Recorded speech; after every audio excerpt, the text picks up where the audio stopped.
국내 양대 포털 네이버와 카카오의 시가총액은 이미 급증을 했고 실적도 준수하게 나오고 있죠. 그 이면에는 광고 상품 고도화가 적지 않은 영향을 미친 것으로 파악되고 있는데요. 관련한 내용 서정근 기자와 함께 알아보도록 하겠습니다. 먼저 네이버 얘기부터 해보도록 할 텐데 광고 상품 중에서 화제를 모았던 게 있었죠? 예, 그 네이버 PC 첫 화면 우측 상단을 보면 네이버 상징 색깔인 초록색으로 마련된 박스가 하나 있습니다. 흔히 로그인 창이라고 불리는 박스인데요. 공식 명칭은 타임스퀘어입니다. 이 타임스퀘어 박스 아래에 이제 원래 배너 광고가 돌아가게 돼 있는데요. 이 배너 광고가 불특정한 시간에 커져서 바로 위에 있는 타임스퀘어 박스를 덮어버립니다. 잠시 후 원상태로 돌아가게 되는데 이게 뭔가 하고 마우스를 갖다 대면 광고창이 갑자기 다시 확 커지는 그런 형태입니다. 커졌다 작아졌다 더 커졌다 하면서 사이즈가 차이가 나게 되는데 이 때문에 확장형 3단 변신 광고로 불리기도 합니다. 예.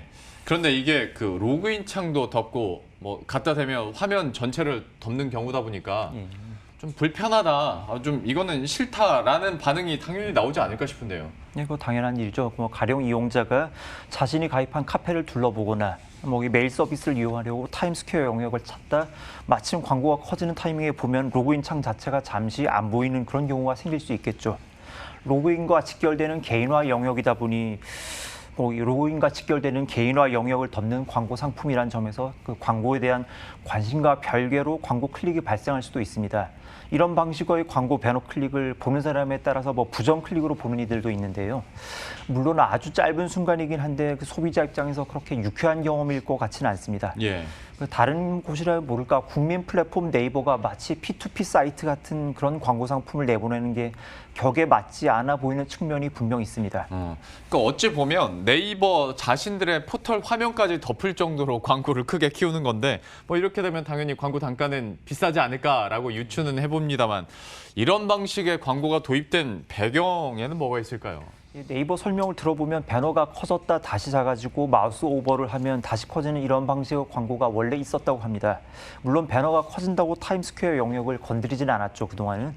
그런데 최근 네이버가 PC 서비스 화면 사용자 인터페이스를 개선을 하면서 그 작업을 하면서 해당 광고 상품이 커질 때 타임스퀘어 박스를 덮는 방식으로 최근 변경됐다고 합니다.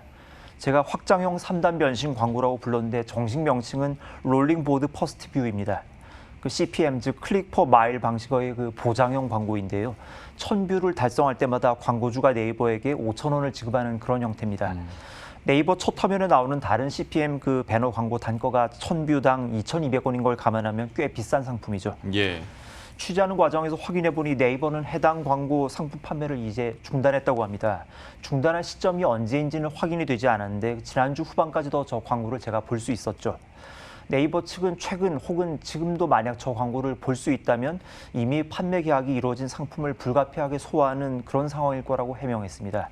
그러니까 소비자 입장에서는 불편한 서비스일 수 있을 텐데 그리고 네이버도 그걸 알고 있었을 텐데 결국 이렇게 지금까지 강행을 한 걸 보면 결국에는 돈 때문이 아닐까 싶기도 하고 그러면 실제로 광고 부문 성과, 그러니까 실적이 어떻게 나왔는지 궁금하네요. 예, 전체적으로 네이버 실적이 좋았죠. 2분기 매출이 1조 9,025억 원, 영업이익이 2,306억 원이었습니다. 분기 영업이익은 지난해 2분기보다 무려 80%나 증가했고요. 그런데 네이버 볼륨에 비해서 생각보다 광고 수익이 많지는 않습니다. 2분기 광고 매출이 1,747억 원인데요. 물론 이 수익도 지난 1분기보다 21.3% 증가했으니 크게 증가한 실적이긴 합니다. 컨퍼런스 콜에서 한성숙 대표가 코로나19 여파가 본격화된 4, 5월 중에 분명 온라인 광고가 위축됐고 6월 중 성과형 광고를 중심으로 회복세를 보였다고 설명했습니다.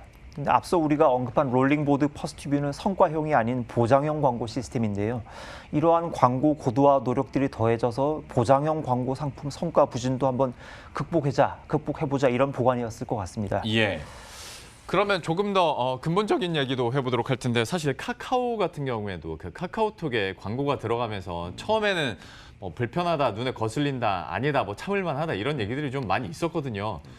카카오가 이렇게 하다 보니까 네이버도 조금 더 적극적으로 광고 상품을 개발하고 이렇게 시행한 게 아닌가라는 생각도 드는데 어떻습니까? 네, 그런 측면이 분명히 있죠. 카카오 수익성이 지난해부터 본격적으로 증대되기 시작했는데 물론 콘텐츠 부문의 급성장, 신사업 확장에 따른 효과도 분명 있지만 광고 상품 강화가 그 주역 중 하나였다는 것은 분명합니다. 그 카카오톡 채팅 목록창에 광고 상품을 지난해 5월부터 넣기 시작했죠. 이때부터 카카오 주가가 급등하기 시작했고 언택트 수혜를 통한 기대감까지 더해지면서 최근 코스피 시가총액 순위 10위권 안에 여유 있게 안착하는 초우량 종목이 됐습니다. 카카오는 네이버와 달리 광고 부분만 별도로 통계를 내진 않습니다. 카카오톡 내 광고와 커머스 수익을 합친 톡비즈 부분 매출 정도만 별도로 공개하는데 톡비즈 부분 2분기 매출이 2,484억 원을 냈습니다. 지난해 같은 기간보다 무려 80%나 증가한 수치죠.